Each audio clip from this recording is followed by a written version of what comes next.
sí que segurament hi ha un cert paternalisme des dels centres, des de les capitals, cap als espais rurals i, per exemple,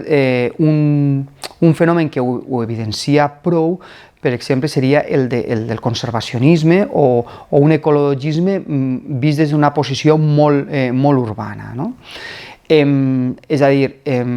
des d'algunes posicions conservacionistes es veu els espais rurals i la natura que està al seu voltant com a un espai a protegir, per suposat, a dinamitzar, però en moltes ocasions el que no es té en compte que aquests espais